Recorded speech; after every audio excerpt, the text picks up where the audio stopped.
So, well, we just made a picture, but we're going to make a movie now for the students in Rome. And I would like to introduce you to Bianca Blom, and she's the founder and the owner and the designer of Linja shoes. And well, these shoes are actually made in Italy, and they have a proposition because they're high heels, but they are so comfortable because of a special design and technology in the sole that you can really wear it like it's a sneaker.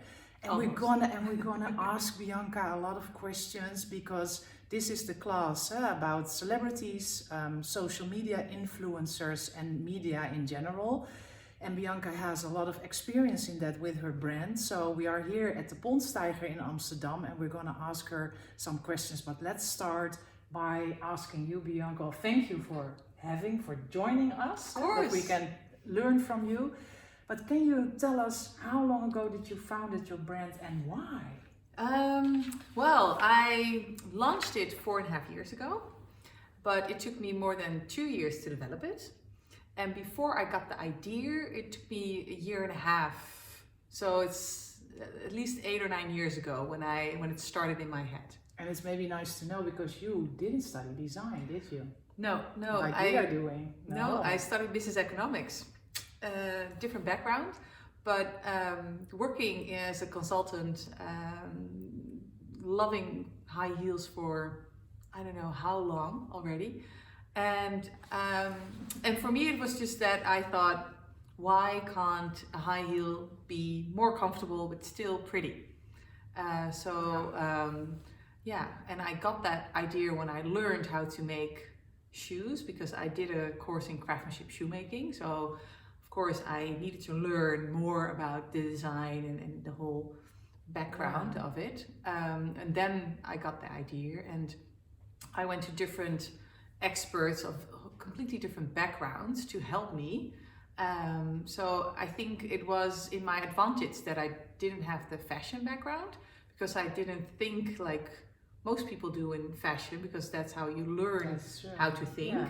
And I came from a completely different angle. So, and this is why how you created it, actually a total new perception on shoes. So and we will also have a look at the website of Linja. But I'm curious, how do you distribute your shoes? How can we buy them? Where can we buy them? Yeah, well, that's a challenge because as a business economic background, I looked at the whole fashion industry and the whole business model, and I thought, this is weird that so many brands are designing, creating, producing, financing, having it in stock, and when they put it in the store, then they know if people want to buy it or not. And if you don't buy it within, I don't know, 2 months, then it goes on sale because there's already a new collection coming up.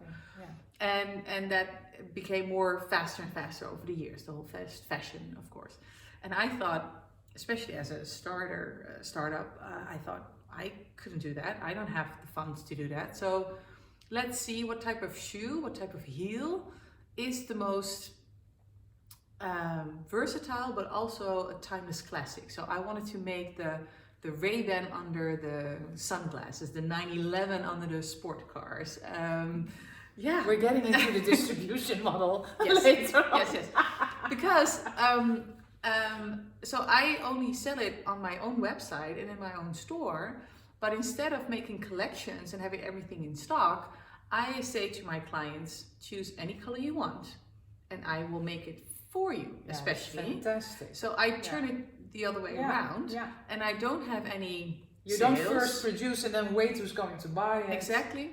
The only exception is the 4 types of black leather.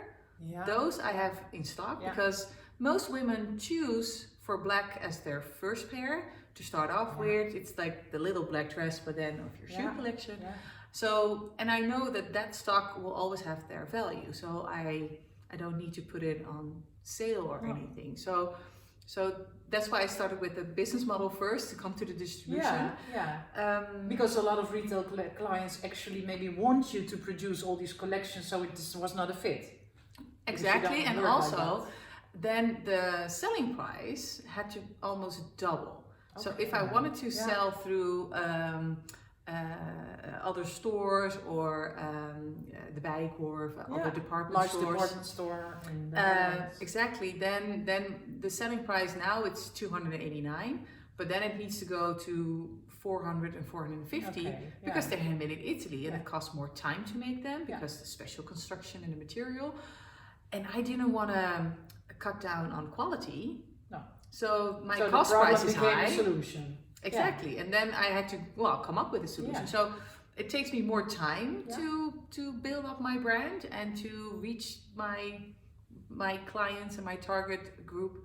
But when I explain it to the women, then they understand. And then but they how also do you do that? Because the students don't because you don't do the regular retail. No. How can we buy your shoes?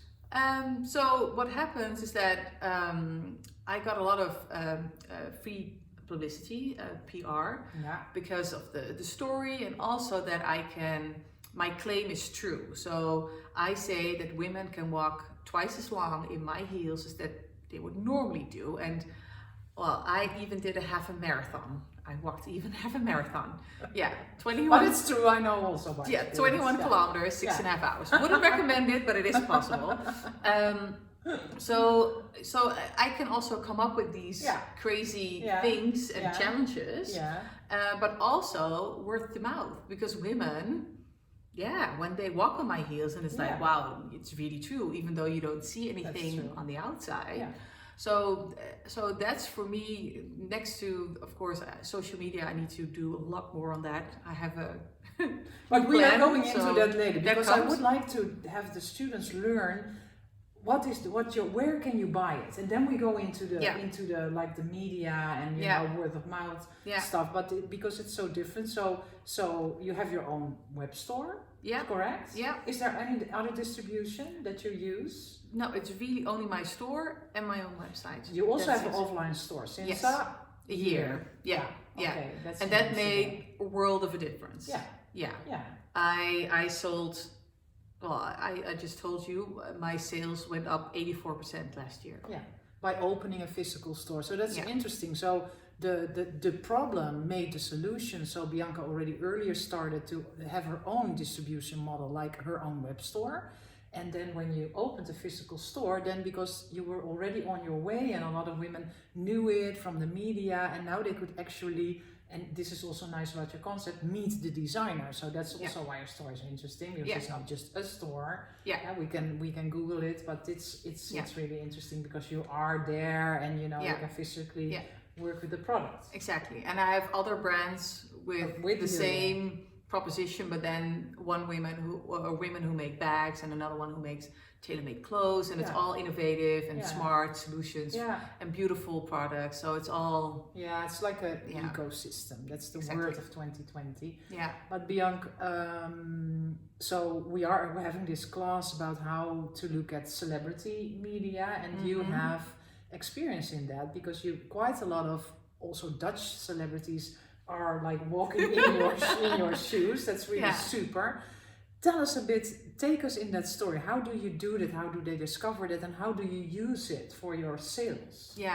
So I also don't have a network in the famous Dutch women in Holland. I know.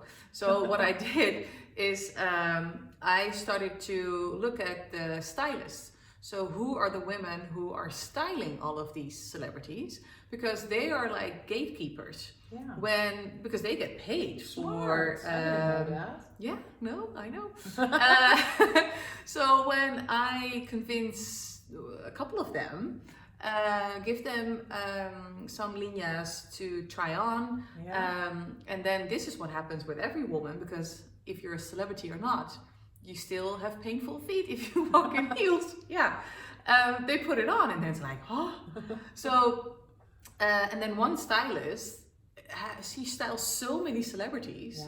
So when she knows it, and also because of all the colors, so even though the design of the shoe is the same, 2 heel heights, but then you can choose over 130 colors, and with every color you make it a different shoe. So so that's why all of a sudden I had so many women, and then of course those women for example, a lot of news anchors or other women who present shows on TV. They talk to each other. So then, you know, sometimes now I get requests from certain celebrities like, I want to have those shoes too. So they send their stylist to me. Okay, arrange whatever it is you need to do.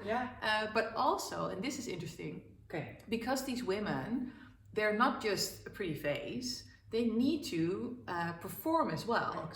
And when they look good and they stand in shoes that are comfortable, then they're not thinking about their feet. They can breathe better, they can present better, etc. So that's why, like, she's the Dutch Oprah Winfrey, Linda de Mol. She is now a fan, and she says, I can present Miljoenenjacht, that's one of the biggest shows on TV. And she's like, normally I couldn't wear heels because it's like a whole day and I couldn't last that long on heels. But with these heels, yes. That's super. And how, because interesting, because that's absolutely a case, and we are going also to look a little bit online, and you also display that on your website. But how do you do, because that's super interesting and media worthy that these women are, you know, so like peers from you. How do you deal with that? How do you take that and bring it into your sales idea? Because that's another challenge. I don't pay them. They are actual fans. So of course that's brilliant, but they don't. It's different than an influencer, which we discussed later on. But then, because most of them are journalists, they are not gonna put their face linked to a brand, so they want to be neutral. They want to be So if there's a photo of them in a nice outfit with my shoes, then maybe women ask like, "Ooh, pretty shoes," and then they will say, "Oh, a pair of Linjas," but they wouldn't say, "The best ever. You need to buy it." But what I do is then I again flip it. The flipper. I like to flip things around. So I put out a press release to all kinds of media and PR saying, do you want to know why all of these women are fans of Linja? And this is because, and then I explain it to them without having, and of course I have photos of them wearing it, but they don't put like personal quotes. And also sometimes with you next to it. I think that's very interesting. Well, I'm working on that too, more and more. That's super great. But then I get other media to write about it, and then I can use that on my own LinkedIn or Instagram or website. Like, you know, it's you know, there are articles written about this because it's true. I can I can show it. And these ladies also state that it's true, and those are very trustworthy women, you know, that we all not only like for their looks but also for their presentations. And now when we look at influencer media, that's the situation that you might pay an influencer. Is that something that you also do? Do you? I have tried it, pay or whatever. With micro influencers. And I think because this is the thing, I always said to anybody I work with, if you're not truly a fan, then this is not going to work out. So yes, I'm going to pay because then they made a nice video or a blog or a vlog or whatever. But I always said to them, I want your honest opinion, your honest feedback, your honest how you experience the shoes. And that's what I got back. So then they would say, okay, the claim is twice as long as I would normally wear heels. That's true. But still, after X amount of hours, I'm done and I want to switch to other shoes. And I say, that's fine because for every woman, that's different. And for me, that's key. I always want to have honest and true experiences. Because I know that the claim is true. That's why I'm comfortable in doing that. But at the same time, I would never want to have somebody like spend so much money on for something that is already exciting. For example, the biggest magazine in Holland, Linda magazine, they have this like panel of women, and then they try out all of these products, and then they say, oh, that would be perfect for your shoes, cost at least 10,000 euros. And I'm like, you know, I'm not like a doll brand that needs to pay so much money for then a group of women to test it out. Yeah. Because I know every woman would love to do it for free. Yeah. Yeah. So I never did that. For me, that's why I draw the line. It needs to be, I can imagine, because we also discuss in class that that's also interesting why you don't need it, and why for you it works very well with the celebrity ladies, that I think it's very smart how you approached it. But when you go to influencer media, you see most of the time that the brand is in a certain field, and they want to connect with another community. Yeah. And what I hear you saying is that you actually already have the best community now. You can grow it or whatever, but you don't need influencers now. It might only be a fact. Maybe you can answer that, because when an influencer is somebody who can connect you to another target group. Let's put it that way. Definitely. So could you think of an example that you would say, apart from the money investment, like if I'm going to do this with the brand, then an influencer in this and that field would be interesting? Is that something you can, because we didn't discuss this on forehand, this question, but no, of course. For example, because my shoe, what I see with my target group is for women who are 30, 35 and up. Yeah. And not because younger women don't find the shoes pretty, but they rather spend less money and buy a similar pair that looks the same but doesn't feel that comfortable. Yeah. Because when you're younger, you can tolerate the pain a little bit more. So for me, what would be interesting is, for example, an influencer who is going to get married, for example. Then what I'm thinking of is a bridal shoe. Yeah. Then if she would be part of the process in picking out what type of materials, etc., so she can create her own look for the shoe, then that would have an extra value, because then you also show the process. The process, that's really nice. And then probably most of her followers are women who are probably in the same phase maybe of their life, getting married or thinking about it, or have friends who are getting married. Then it's interesting. So for me, it's more with like I said, with the bridal shoe. Yeah, I think it's a super good idea and a good example on how you can connect. I'm looking at the time. We need to wrap it up. But you didn't yet show your great shoes, the gorgeous red shoes, especially also for the interview. I'm wearing my sneakers. But Bianca, thank you so much for explaining some facts about your brands. And and good luck. Have fun. All right. She's the best. Thank you.